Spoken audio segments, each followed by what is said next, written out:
Salut la famille, voyons ensemble le début du match Arsenal Crystal Palace. Tous les détails après l'intro.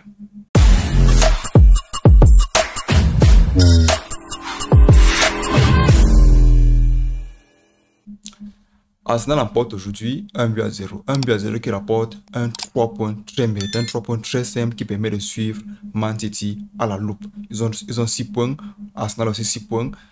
Essayons de voir comment la saison va se dérouler. Mais moi, revenons un peu sur le match, les amis. C'était un match très compliqué déjà parce que quand tu vois à la 59e minute, tu vois les joueurs qui récupèrent un carton rouge comme ça. Quand on se dit, quand tu regardes le ralenti, tu te dis, mais de quel carton on parle? Pourquoi? Parce que le joueur n'a pas été touché.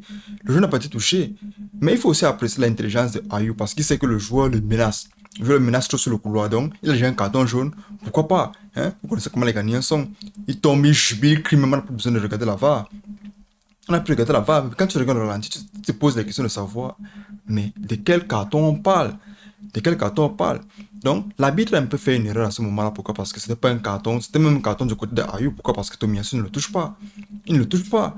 Même s'il le touche, de quelle façon il parle? Même on parle de la Première Ligue ici. C'est un match, c'est un championnat où on ne joue pas sur les œufs. On ne joue pas sur les œufs.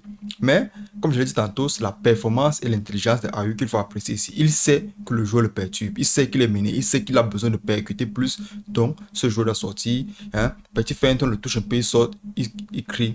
Et c'est comme ça. Et c'est comme ça. Et j'appelle aussi beaucoup de joueurs aujourd'hui à faire ce genre de choses. Ça fait en sorte que ton couloir soit plus simple. Vous avez vu, ils sont obligés maintenant, Arsenal est obligé de mettre tous les défenseurs, tous les milieux défensifs pour essayer de conserver le score parce que c'est pas facile de jouer contre Crystal Palace. C'est pas facile de jouer contre cette équipe-là. C'est une équipe qui est forte, c'est une équipe qui aime bagarrer. Aujourd'hui, Arsenal a montré qu'eux aussi, ils sont des guerriers. Ils sont des guerriers. Je vais d'abord commencer par Thomas Partey. Pourquoi? Parce que quand tu regardes la formation aujourd'hui, tu vois un Thomas Partey maintenant sur le latéral.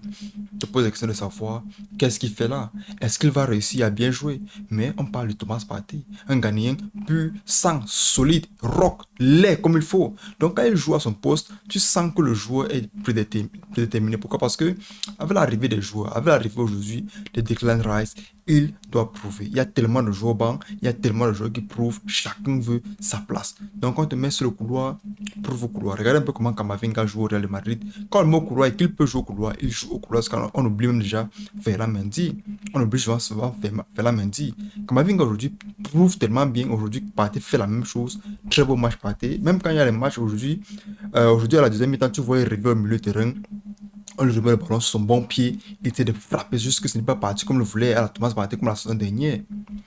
Mais les amis, aujourd'hui, le match, c'était un match compliqué. C'est un match compliqué. Je n'accuse pas totalement l'arbitre, mais c'est un match où il faut de l'intensité. C'est un match où, quand il faut gagner, il faut vraiment gagner. Il faut apprécier aussi ce jeune garçon. Ce jeune garçon, quand tu le regardes jouer, c'est un joueur, tu as seulement besoin de porter son maillot. Martin Odegaard. Martin Odegaard. Il a une conduite de balle à la De Jong, à la Lionel Messi, mais pas trop. Il ne faut pas extrapoler. Mais c'est un joueur, quand tu le regardes jouer, tu aimes voir le joueur. La vision du jeu, performance, vision à l'intérieur. Mais il donne aux joueurs qui ont un peu un style de jeu trop schématisé. Je ne dis pas aujourd'hui que Arsenal n'a pas bien joué. Je dis juste qu'ils ont les joueurs comme Martinelli. Martinelli, son jeu, on sait que l'année passée, il a menacé les joueurs. Tout coach sur terre, tout coach sur terre, quand il entre au stade, il connaît comment il faut barrer maintenant un joueur qui t'a menacé. On n'est pas bête à ce point. Chacun veut conserver son poste de coach ou bien son poste de latéral. Martinelli, aujourd'hui, son jeu est schématisé.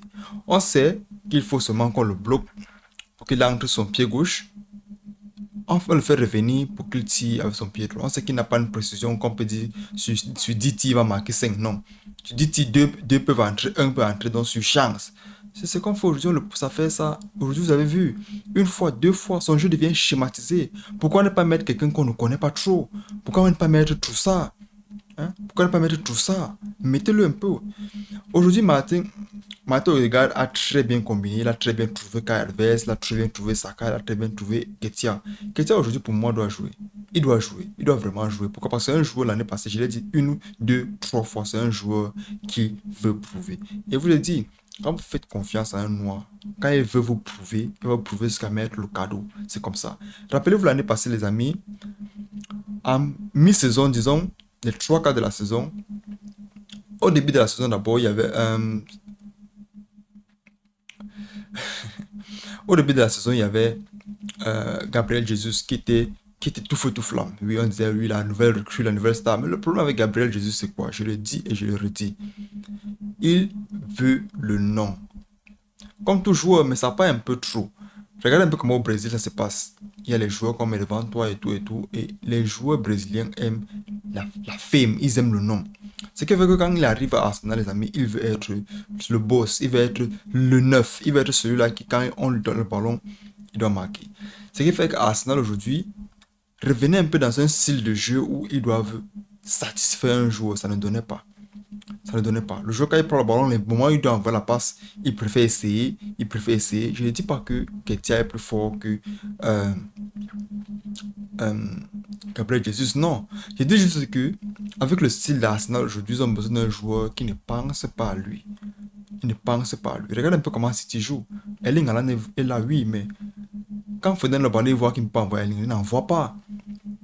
Quand on a un Rodri qui voit qu'il peut tirer, c'est comme ça. Il faut que les joueurs pensent d'eux-mêmes. Il faut que les joueurs aient une idée principale avant d'avoir une idée secondaire pour trouver l'avant-centre ou pas. Parce qu'Arsenal aujourd'hui a un style de jeu, combinaison, percer à l'intérieur, essayer de trouver dans les espaces Saka ou Martinelli, faire revenir l'avant-centre pour jouer un second avant-centre, faire le 1-2 combiné et l'entrer à l'intérieur.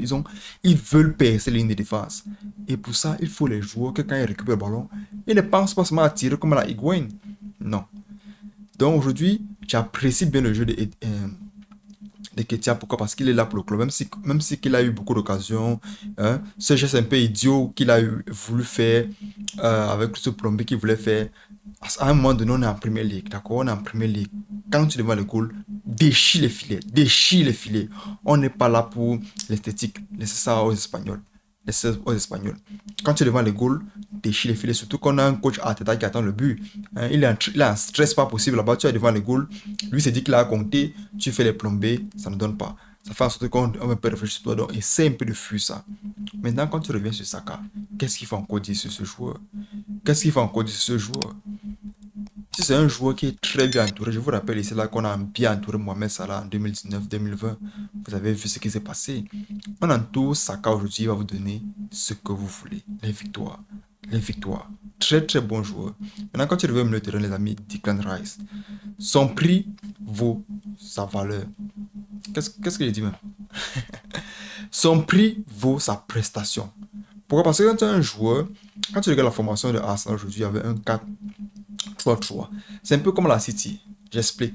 Parce que quand tu fais un 4-3-3 avec possession de balle, quand tu es en possession du ballon, tu vois maintenant Partey qui revient au milieu avec Declan Rice. Declan Rice coulisse un peu vers le côté droit. Donc ça veut dire qu'il y a maintenant 3 défenseurs. Il y a maintenant 2 milieux défensifs devant la défense qui sont plus offensifs-défensifs. Donc ils avancent pour combler le vide à l'intérieur et créer le surnombre. Ce qui fait que Arsenal maintenant joue le 3-4-3.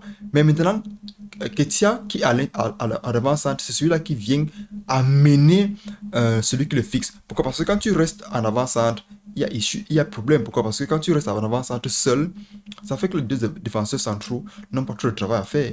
Ils n'ont pas trop de travail à faire. Avec ta vitesse, tu amènes les défenseurs centraux sur toi. Quand il amène les défenseurs centraux sur lui, ça fait en sorte qu'il y a les joueurs maintenant comme Martinelli et les autres qui peuvent entrer à l'intérieur et trouver les espaces pour regarder envoyer la passe. C'est comme ça. Très belle performance aujourd'hui de la part des joueurs de Arsenal qui vous montrent à quel point, pourquoi les fans les adorent, pourquoi les fans aiment ce club. Ils vous montrent à quel point les fans aiment ce club. Passe, combinaison, les jeunes, ils vous font rêver. Ils vous font rêver. Sauf qu'aujourd'hui, il y a un peu trop de buts, mais c'est normal. Ils jouaient contre une équipe de Crystal Palace. Je vous rappelle, c'est que Crystal Palace, quand ils avaient les joueurs comme Zaha, c'était les menaces. Ils ont perdu Zaha aujourd'hui, oui. Mais ils ont André Ayew aujourd'hui a beaucoup menacé. Ils ont beaucoup menacé. Mais, dans l'ensemble, les amis, c'était un très beau match. C'était un très beau match. Malgré qu'on a eu Arsenal qui a eu à souffrir, avec le carton rouge, je reviens toujours dessus, il y avait un carton rouge qu'on ne sait de nulle part. Mais Arsenal a quand même mérité ce match. Ils ont mérité ces 3 points. Ils ne font pas comme d'autres équipes aujourd'hui qui ont la possibilité de gagner. Ils blaguent, non. Le facteur chance, on n'est pas sur ça. Il faut gagner avec la force. Aujourd'hui, ils ont bagarré en tant que guerriers. On apprécie. On apprécie. Donc, c'est une très belle performance de la part des joueurs. J'apprécie aussi comment le coach entre dans l'osmose et la finesse de l'équipe. C'est-à-dire, il arrange un produit fini et dépose sur la table, on ne peut que déguster. On ne peut que déguster. Jurien Timber se blesse. C'est un joueur qui, pour moi, avec le potentiel. Il avait le potentiel, milieu défensif. Il pouvait jouer latéral, il pouvait aussi jouer défenseur. Ce qui fait qu'aujourd'hui, son absence est un peu... ça crée un peu beaucoup de réflexions sur la tête à tête. Mais il y a Zinchenko qui revient. Et quand Zinchenko revient, les amis, je pense que ça va un peu faire une formation 1-3. Pourquoi? Parce que il y aura maintenant Partey qui peut revenir au milieu de terrain. Zinchenko va revenir au milieu de terrain avec aussi Declan Rice. Ce qui fait que ça va faire un bloc à 3 pour essayer. Vous savez que c'est 3 joueurs qui réfléchissent très bien. Donc ça va faire un bloc à 3 pour essayer de trouver maintenant les joueurs plus facilement. On essaie de voir. On essaie de voir. Eh oui. Pourquoi? Parce que le championnat fait recommencer. 3 points à l'arraché, plus 3, ça fait 6 points. On essaie de voir. De l'autre côté, il y a d'autres clubs qui ne blaguent pas. Dernièrement, on a Chelsea qui a eu la possibilité de gagner son match. Ils ont perdu. On a aussi eu un Liverpool qui... On a plutôt Albion. Donc, chaque équipe aujourd'hui est dans l'optique de ne pas perdre les premiers matchs. Les premiers matchs sont très importants. Il ne faut pas courir derrière le premier. Il faut être devant pour être sûr que non. Quand celui qui t'affronte, il t'affronte avec la pression. C'est comme ça. Donc aujourd'hui, Arteta fait bien de faire confiance aux joueurs, mais j'aurais aussi préféré qu'il fasse entrer même tout ça pour essayer de voir ce que ça peut donner. Pourquoi? Parce qu'on ne connaît pas très bien comment il joue, alors que Martinelli, un peu son style de jeu un peu très schématisé. Et aussi avec l'entrée de Jorginho, les amis, ça donne bien, parce que Jorginho, on connaît très bien. Il fuit Chelsea, il arrive, mais tu dois prouver. Quand tu ne prouves pas dans un club, on te met au banc et c'est comme ça. Et c'est comme ça. Mais les amis, c'était un très beau match. Il fallait le voir, il fallait le déguster. C'était un très beau match de la part de Arsenal. On attend de voir les autres prochains matchs. On espère qu'ils vont continuer dans cette lancée-là. C'était une très belle performance de leur part. Je pense que les fans sont contents. On se revoit la prochaine fois, les amis, pour une autre vidéo, pour une autre débrief. Prenez soin de vous, la paix sur vous. Ciao, ciao.